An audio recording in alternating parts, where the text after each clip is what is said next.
This evening's talk is called Perception Only. Simply put, if you understand that statement, if you really understand that statement, if you really, truly, completely, deeply understand those two words, you don't have to be here. You don't ever have to meditate again.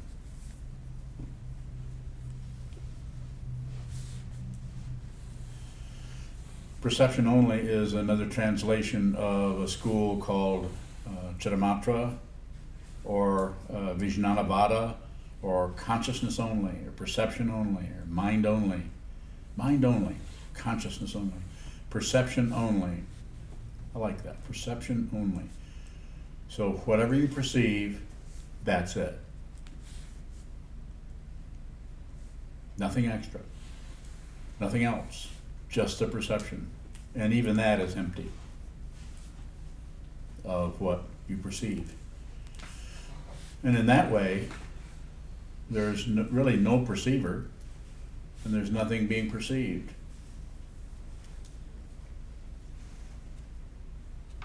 So the next time you're walking down a hallway looking at the blue floor or green floor,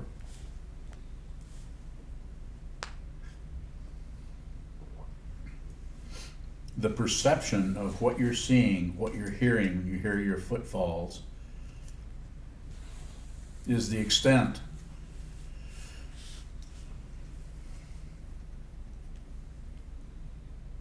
and description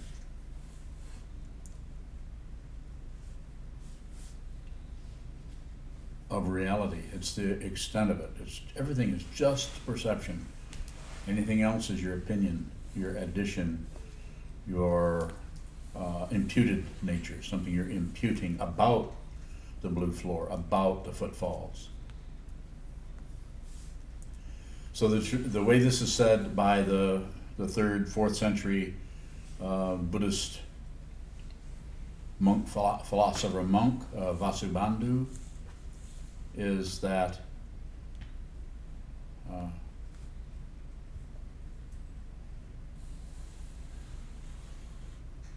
using the teaching that he studied, the Sambhina Sutra and the Lankavatara Sutra, talks about the three natures, the trees, Vabhava Nirdesa, three natures. And those three natures are just a way of taking this so-called experience of being a living being and looking at it very closely and trying to break it up into its parts through awareness, through a very, very intense awareness practice, as the Buddha did 2,500 years ago and discovered everything is dependently arisen. But in order to see that everything is dependently arisen, that nothing comes from its own side as some kind of an individual entity, even though things appear that way, he had to see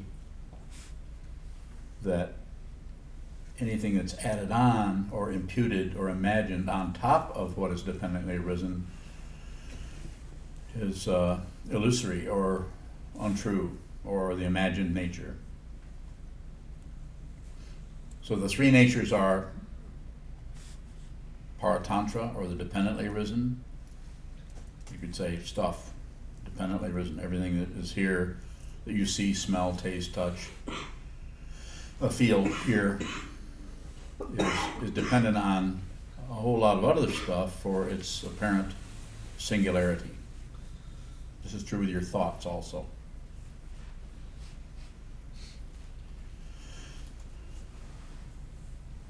So the first part is the dependently arisen, then the imaginary is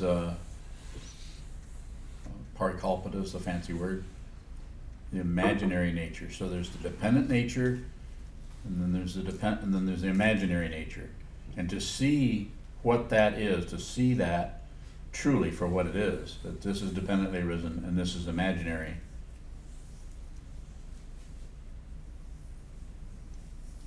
is the perfected nature. In other words, you would actually be able to see what is true yourself instead of running around chasing after phantoms chasing after your imagination, chasing after things being right, things being wrong, you being right, should I do this, should I do that, is this right, should this be happening? The whole world is tied up in what's called the 8 worldly dharmas of success and failure.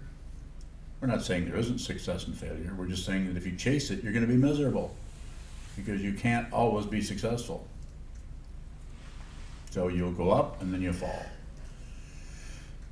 Praise and blame. You can't always be correct, praised. You won't always be at fault, blame. It's the polarity, they play off each other. So I had this, I type this up because I sometimes can remember it and other times I can't remember much. So I'm going to read this a couple times so that you can, this is a translation from Stefan Anacker's translation of the 7 works of Vasubandhu. Stefan Anacker is a scholar, Buddhist scholar. The constant state of not being found. So the constant state of not being found, of how it appears in that which appears, can be known as the fulfilled own being. In other words, can be known as you're seeing the truth. So the constant state of not being found, it's not there, how it appears, in that which appears. In other words, the constant state of not being able to find how it appears in that which is showing up. In other words, that which is dependently arisen minus its imaginary part that you add on as your opinion, your idea, can be known as the fulfilled own being. In other words, the fulfilled means complete, ultimate. And the last line, I want to add that on, but I want to read it one more time. The constant state, see if you can follow. I'm not a scholar, so this is not easy material for me. If you were to come, and if a scholar were to come, Stefan Anacker were to come and question me about this, I'd lose. I don't know. I could get trapped. Or he might think he's trapped me, but I'm not that smart to be trapped. The constant state of not being found, of how it appears and that which appears, can be known as the fulfilled own being, or the completed, or the perfected own being, because of its state of non-otherness. That's the interesting part. Because of its state of non-otherness. One more time. The constant state of not being found, of how it appears, and that which appears, can be known as the fulfilled or perfected own being, because of its state of non-otherness.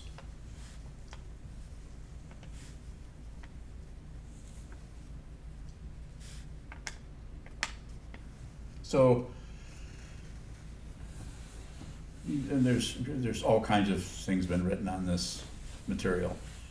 And I would like to help you, I would like to simplify it by saying that whatever you see, whatever you hear, whatever you smell, whatever you taste, whatever you experience, moment by moment and momentarily, all the time, whatever is arising is what?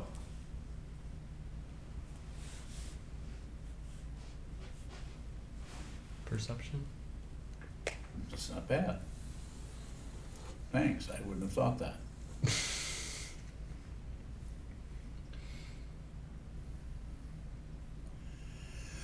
Whatever you see, that's it. Nothing extra. Don't add anything to it. When you come around the corner, you leave the movie theater, you leave the drugstore, you leave the mall, you leave your work to come out to the parking lot. When you come out the door, whatever you see, then, and every other moment, but I'm just using that, characterizing that. Whatever you see is just that. It's nothing extra. There's nothing else there. It is in a state of non-otherness. It is a state of there is no other. There's just this, and it is non-dual or not separate. If that's realized, your issues, your problems your emotions, your whatever it may be, have come to an end. And if they haven't, you're not going to mind. Did I scare her away? Yes. Darn. Not even Halloween.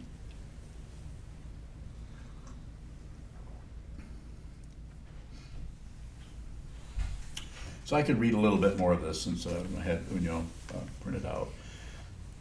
This is the Stefan Anacker's Introduction to Vasubandhu's 20 Verses and Commentary. Perhaps no work of Vasubandhu's has been more consistently misunderstood than the 20 Verses. It has frequently been used as an authoritative source for opinions that are, in fact, not even there. The main point here is not that consciousness unilaterally creates all forms in the universe, mind only, as has been supposed by Dharmapala and Hsuan-tsang, but rather as an object of consciousness is internal, and the external stimuli are only inferrable. What is observed directly are always only perceptions, colored by particular consciousness seeds, or sometimes called vasanas, from the eighth consciousness. So I realize this is conceptual stuff, and some of you that haven't read anything on this at all or studied it at all, it can be a little bit heady. But I can return to square one with it and say that what's being pointed out here is that what you see has nothing else happening. But what you see, you have to see that what you see may not be what is in front of you, but may be what you are projecting onto what is in front of you. This is what is arising is dependently arisen. And then the imaginary nature, or the part that is extra, is what you think about what has arisen. Like the example I often give, or similar to this, you see someone coming towards you who you might made an acquaintance with, and that person has a kind of a grouchy look on their face. But instead of just waiting to see what it is, in other words, it's just that. It's just however they look, nothing extra. Instead, our imagination gets triggered up based on lots of things, based on our fear of being criticized, based on our fear of what other people think about what we're thinking about what they're thinking, and on and on. And so we tend to kind of automatically, the protection of ego is to quick figure out what's going on, project something onto it. Well, they must be mad. It must be because of what I said yesterday. And I didn't really mean to say that. It wasn't directed at them. It was directed, but they probably have thought that was personal, and now they're upset with me. So you're projecting, and then when they get close to you, you look at them, and they, without even being asked, they might say, "I'm going to have to go home. I'm not feeling so well. I have a stomach ache." Oh, sorry. They had a stomach ache. They weren't not. It was not. You were taking that, as they say, personally. You were projecting onto that. That's the simple form of it. But you're projecting onto everything. You're projecting onto the cap for your toothpaste. You're projecting on. Now you may not have a cap on your toothpaste, in which case you have toothpaste probably all over your sink.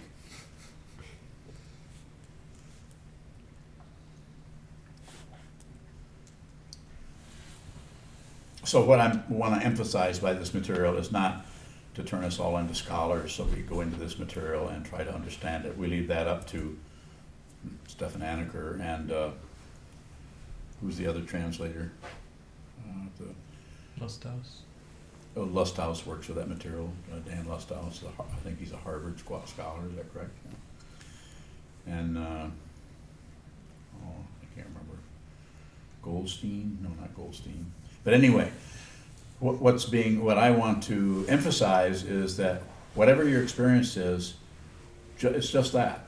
It's not anything extra. And it might take a while for you to see, through your awareness practice, through your sitting practice of meditation, the way in which you keep adding things on to things. Instead of it just arises, to see where we keep inventing things about that. Something happens, we make up stuff. We are, and they're all lies. None of them are baseless, but we're just constantly creating this stuff about something that just happened, we invent stuff. Something else happens, we invent more stuff. As the popular horror story writer Stephen King says, when it comes to the past, everyone writes fiction. I think that's quite an insightful statement. Is everybody familiar with Stephen King? Yeah, like we're not going to know who he is. Jason. When you say dependently arisen or dependent origination, what do you mean? I'm saying that when something arises, this is an object, when something arises, we tend to give it some kind of individual identity of its own. We tend to separate it from everything else as its own discrete situation. Whether it's this, or whether it's a thought, or whether it's a memory, or whether it's anything else arising in the six sense fields, including the mind, we tend to separate everything out and add on things to it that is a good thought, a bad thought, a good thing, a bad thing. Some people are right, some people are wrong. And the dependently arisen part is to begin to see through one's imaginary nature, through one's projections about what has arisen.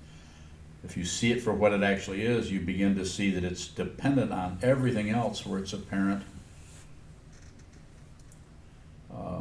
singularity, or it's dependent discrete situation. It's here, but it's not separate from anything else because it gets its separation from everything else. It's apparent separation more. If we see something even just conceptually as dependently originated, how does that change our understanding or our relationship to it? So if you just see it conceptually, then that's the beginning of it, but it has to be a transformation. It has to be the very perceiver, the consciousness itself, that is functioning in terms of being a living being like yourself, like this person or any other people here. There has to be some kind of as it is said in the sutras, a revolution at the basis of consciousness. The awareness has to sink so far down below the radar of ego that's adding things up and saying what's good, what's bad, is this going to help me or is this going to hinder me? Is this going to be good? Am I going to get ahead here? Am I getting a good job? Am I getting a good education? All of the different kinds of things. It's not that there isn't some truth to that. We're not saying you should live in such a way that you don't see the differences between things. But it's when those differences become, we start manipulating that and trying to get some kind of advantage and keep away the disadvantage. Then we start to get wound up in ourselves. So the beginning of it is to see that's happening. You know how it feels? You to begin to see that, you're kind of full of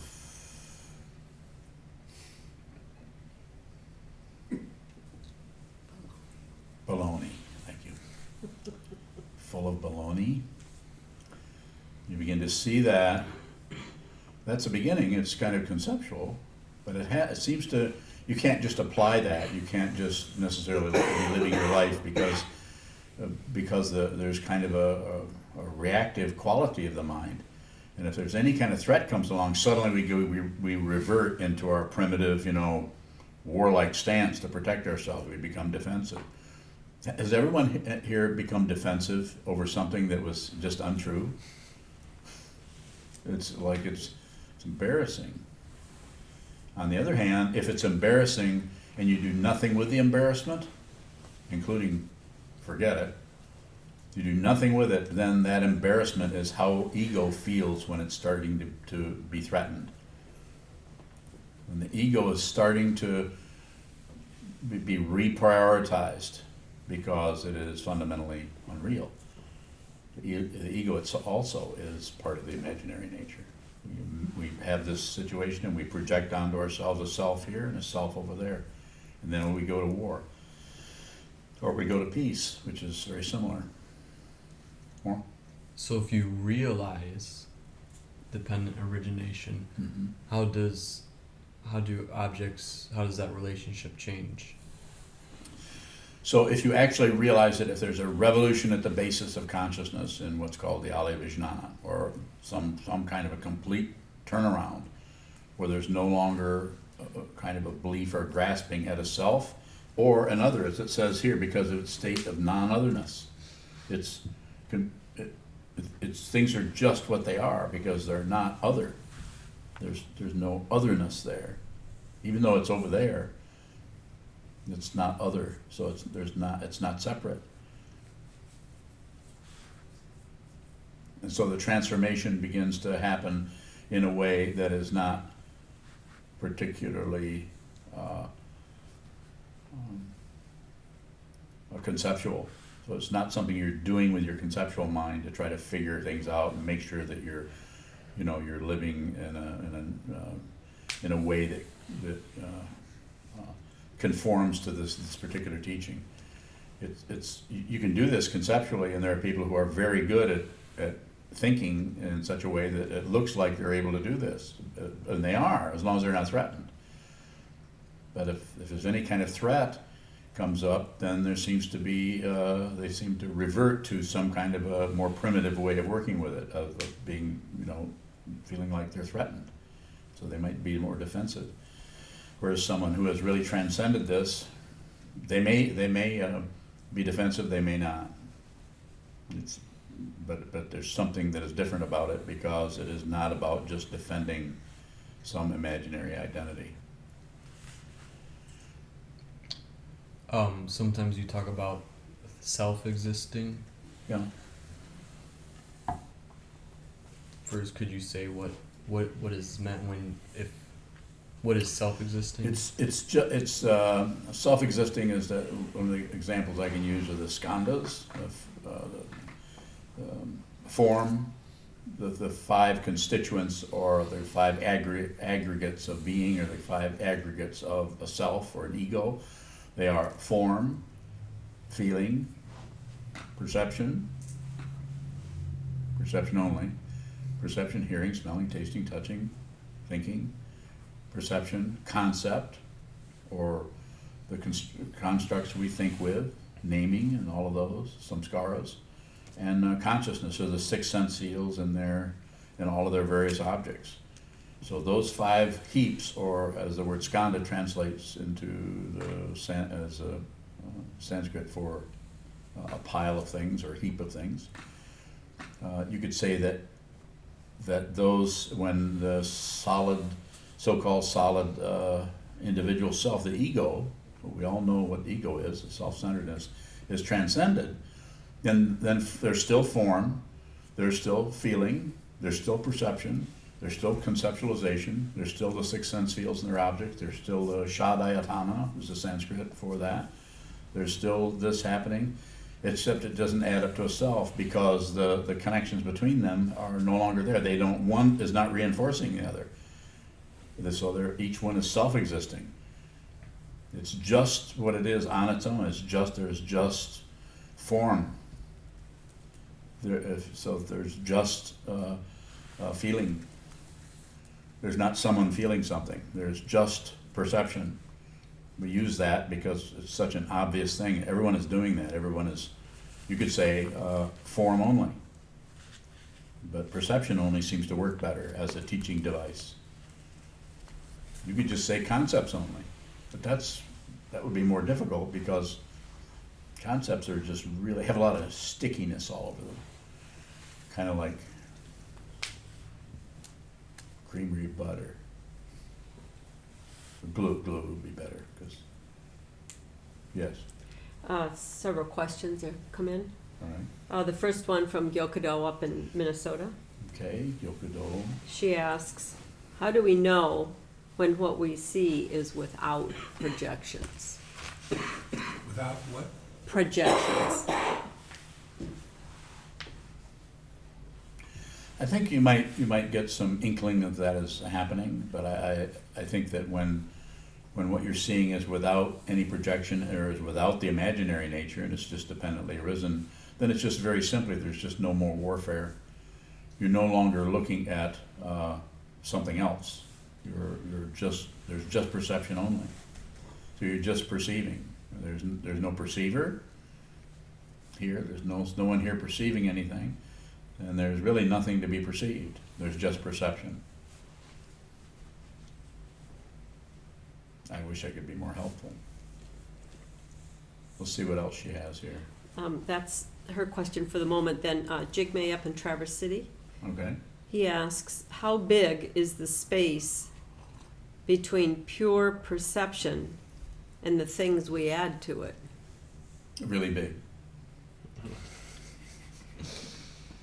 Really. That darn Jigme, he's trying to trap me with one of those really difficult questions, but I nailed it. Really big.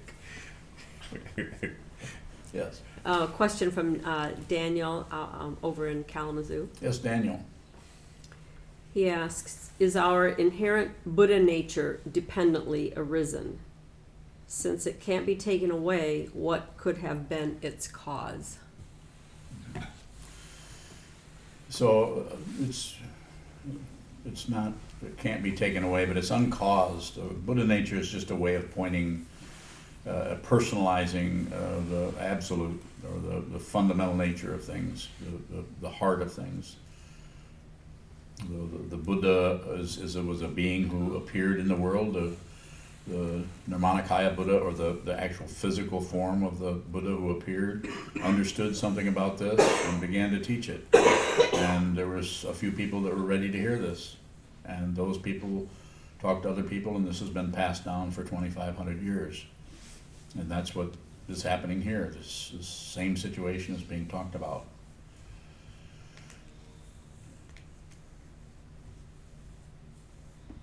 I had one more question. I was Certainly. wondering if something is self-existing, what happens to dependent origination?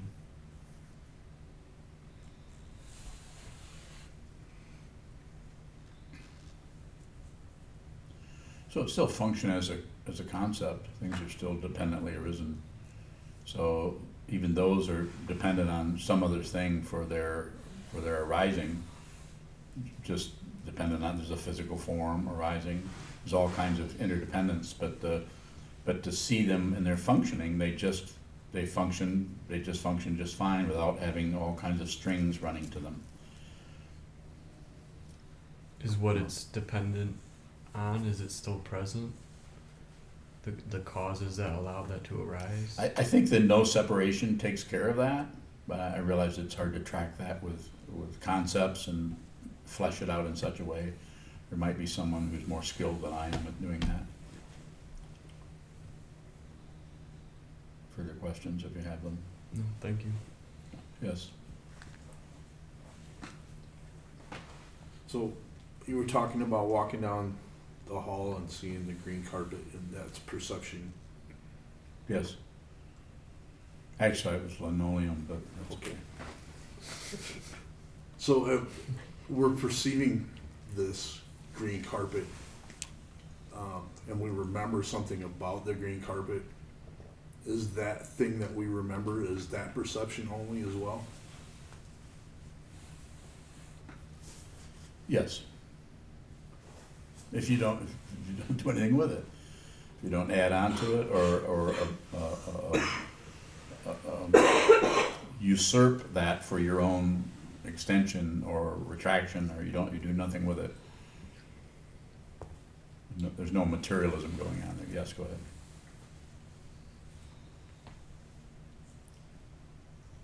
It seems pretty difficult to be aware whether the things that we remember that way are actual memories or imaginary. Yeah.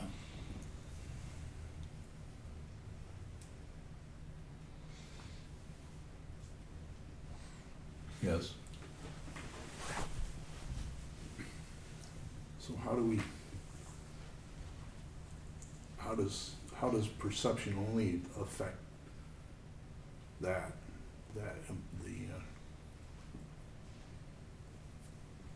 confusion of imaginary memory?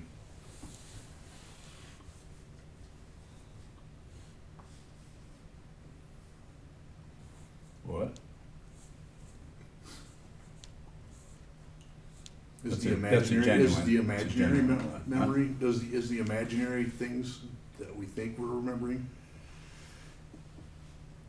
Are those perception only? Everything is perception only.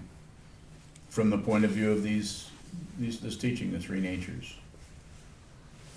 From the point of view of the Yogacara teachings, and there's been lots and lots of material written on this, and lots of ideas and descriptions about what Yogacara is, how Yogacara relates to all of the other schools, and it's quite a labyrinth of concepts. My recommendation is realize it.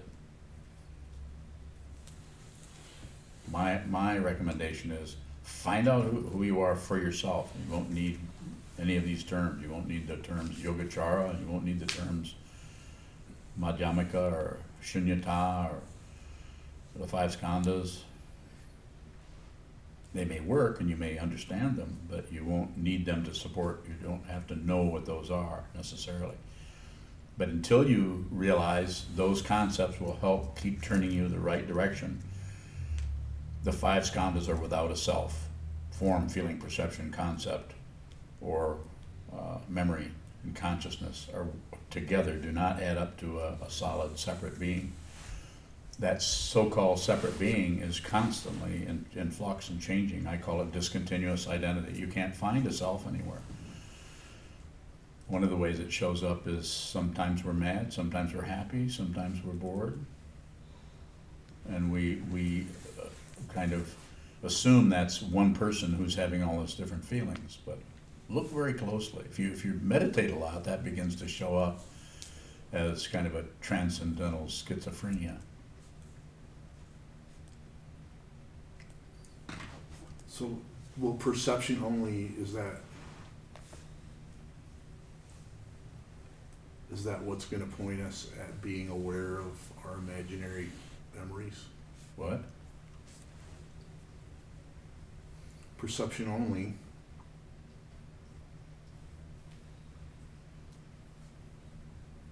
If we're aware that our memory is imaginary, that's perception only. You're perceiving it. It's imaginary. There's no way you can remember anything.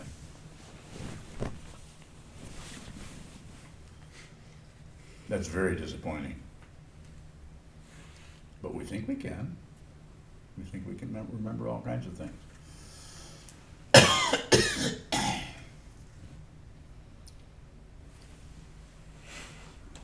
That's why all evidence is partial. It's not even that. I'm giving it way too much credit by saying that there's something to it. Rusheen from Traverse City Okay. asks, perception seems based on a solid self-thought process.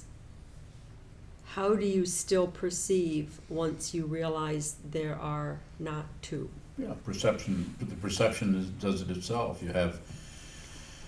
You still have eye organ, the ear. You still have the ear consciousness, the eye consciousness. You still have the object. There's still perception going on, but it's just the perception. There's no perceiver, and there's nothing perceived.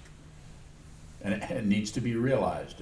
We can philosophize about it and conceptualize it and get caught in that kind of a carnival of events that, going from one roller coaster to the next with the illusion that we're somehow getting somewhere, when actually what you have to do, if you want, you don't have to do it, you do whatever you want to do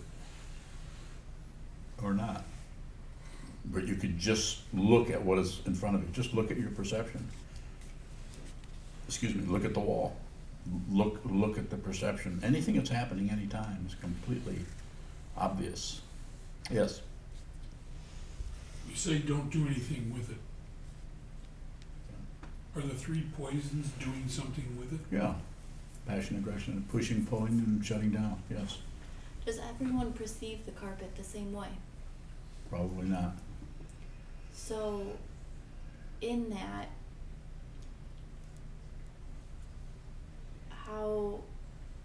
how is there clarity in perception? So everyone perceives whatever they're perceiving, they perceive, and then they add on to the top of that as someone perceiving it, it's being perceived, the carpet needs cleaning. It's not my carpet, it's not my job. My aunt had carpeting just like this, and hers has held up a lot better than this has. We're just cranking it out. Without the adding on, are things perceived similarly between? I think it's seeing that it's neither true nor is it false. There's some truth to it, but there's not enough to drive a stake into it. There's something there, and that's why it's tricky, or that's why it catches us and makes us think that there's a solid, real world going on.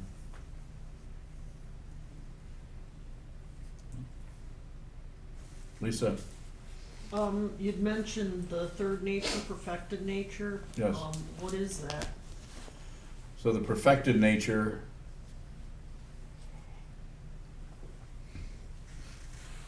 is the nature that arises in consciousness that we begin to understand when we see that what arises is dependently arisen. We see that things are dependently arisen, and that all of our imputation about it is imaginary. That it's constructed. It's the constructed nature. We're constructing, things arise and we construct a bunch. We're not saying something isn't there. We're just saying that it's not separate. It is dependently arisen, so it has its dependence on everything else for its apparent position. So seeing that is seeing reality, as is said, and so that's why it's called the perfected nature, or the fulfilled own being. It's completely fulfilled. There's nothing left to do, as Coben would say, falling apart, falling apart, falling apart, nothing to do.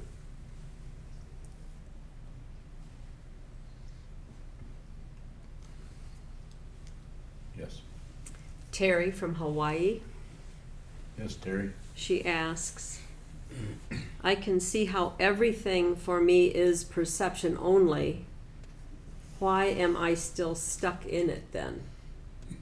I feel even more confused. Mm-hmm. That's called the path, and we begin to see that, and I'm glad to hear that. It's good we begin to see that perception is just perception. And we kind of lecture ourselves because we can kind of see this, so then we come in and we kind of say, I can see this, and we kind of grasp it conceptually as an experience. So the thing that seems to be necessary is to do it so much that even the grasping part of the understanding starts to release its grip, so that there's just freedom. It's so free that you don't know if you're grasping, you don't know if you're rejecting, you don't know if you're perceiving, you don't know if you're not perceiving. You don't know if you don't even know which one of the three natures you're even talking about. So these are devices to help move anyone who is stuck in a belief in this reality and is operating out of hope and fear, to move the consciousness further out to the edge of the shelf, where it's a very steep drop off there. And so this is when Terry, when you're talking about this and saying that you understand it, that's but still feel confused, and that's called the path. There's ground, path, and fruition. The ground is confusion. We're confused. We don't know what our life is about. We know we don't feel good. We know we can't quite get a handle on what this is all. How do we work with this life? Do we just cave in and say, I'm just going to get a really good education, make a lot of money, and take long vacations, and find a really good hobby, and have kids, and try to fit in somehow? Find a euchre club, or not euchre, that's only in Michigan. Canasta, that's everywhere, right? Canasta. No, that's not funny, is it?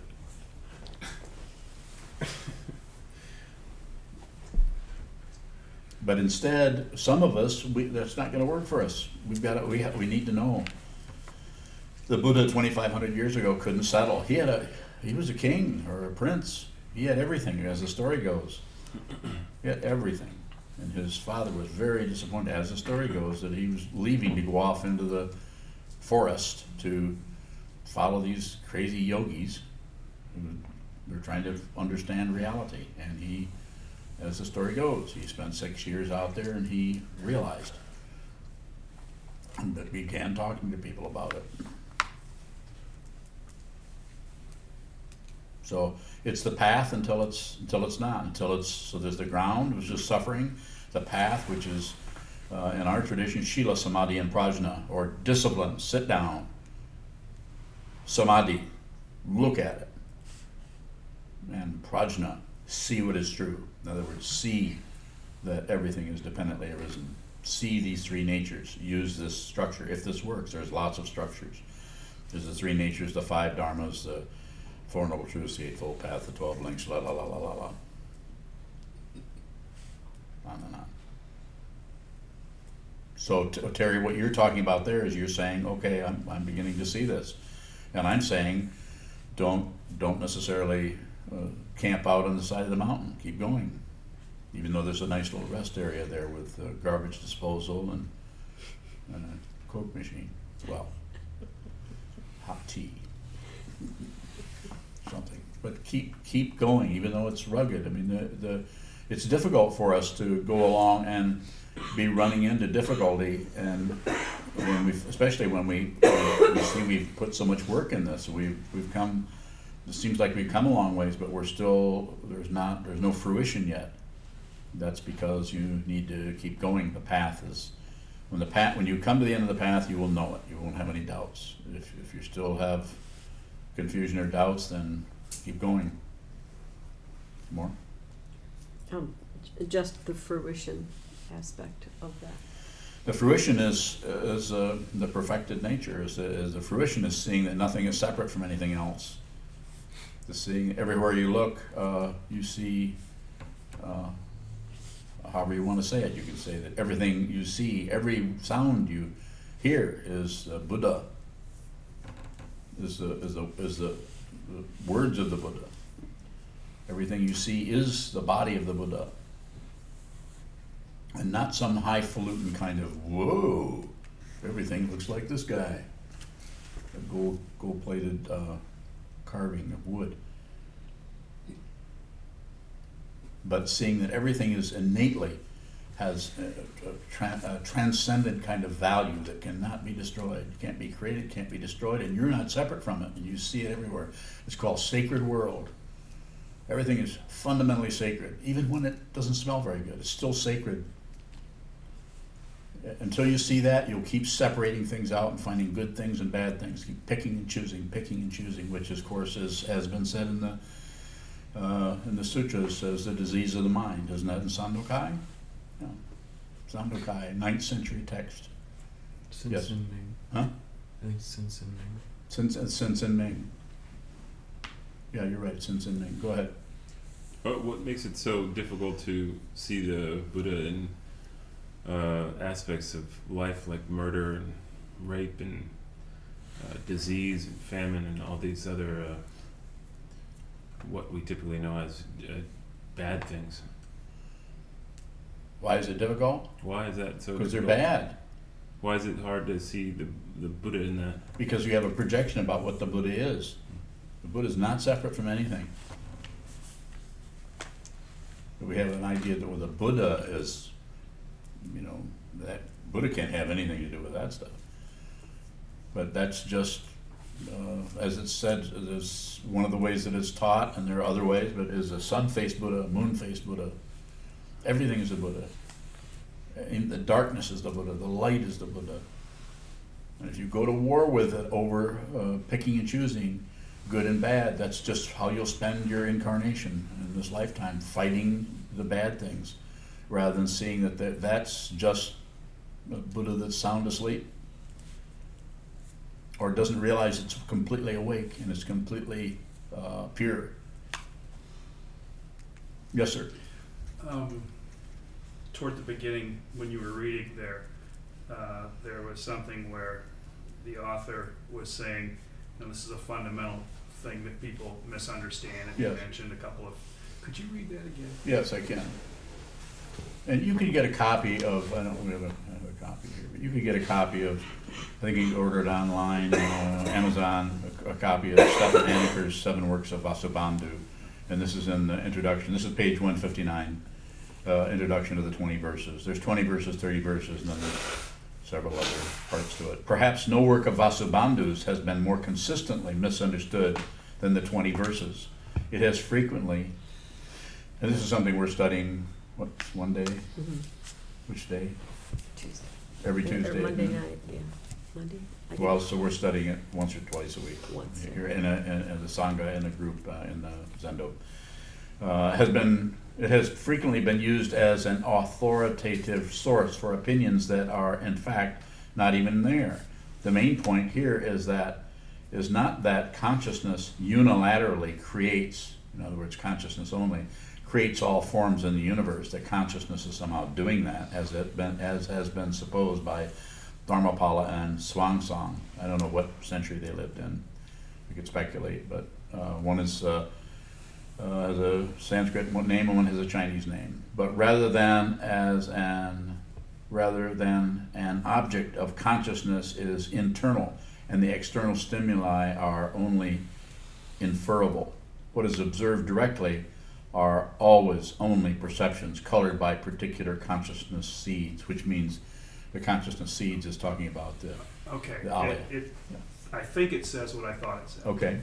That really we're only inferring the so-called real world. Yes. So when we're talking about things being consciousness only, we're not saying that the entire universe as it may exist is consciousness only. What our experience is consciousness only. Yeah. And subject and object is unreal. The That's- separation between them. That is correct. Okay. Thank you. I'd love to say that. Why do I like to say that? Because it makes you feel good. Yeah. So yes, very simply put, back to the original thing that I said at the beginning, is your very perception. You don't have to do anything with it. Everything is perception only. It's just a perception. It's an astonishing realization to live with that being all you have to do. You don't have to have a perceiver. There's no perceiver. There's actually nothing being perceived because everything is dependently risen. Yes? I'm just scratching my head. Oh. I projected onto you that you had a question. You didn't. So your scratching was empty of a question. I got all kinds of questions, but they don't seem to be floating out right now. Well, maybe that's due to what you're eating. Pardon? Nothing. Yes. A question from Gyokudo. Yokudo, yes. She asks, without projections, do we then see dependently arisen? Yes, without the imaginary nature, then everything you see, you realize is dependent on everything else. You see what the Buddha saw, basically, as far as we know. The Buddha saw that everything was dependently arisen. That was his basic teaching. Is besides life is suffering, the cause of desire, the goal of cessation, and the path is practicing meditation.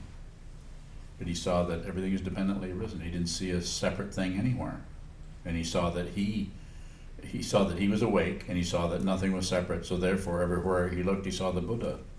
He would have to see the Buddha.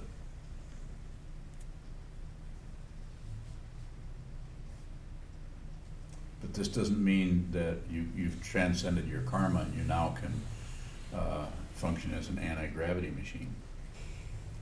You still have to walk.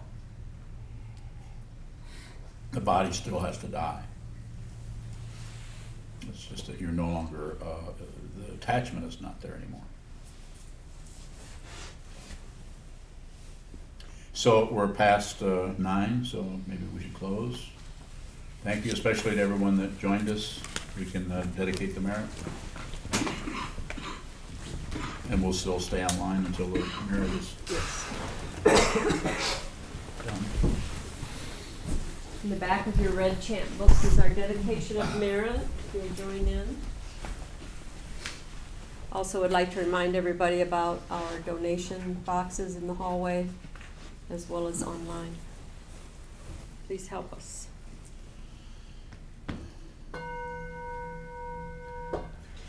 May the merit of this penetrate into all places, so that we and every sentient being together can realize the Buddha's way. Ji-ho san chi-hu, shi-son bu-sa mo-ko-sa, mo-ko-ja-ho-ro-mi. The 10 directions, the 3 worlds, all Buddhas, all venerable ones, Bodhisattvas, Mahasattvas, the great Prajna Paramita.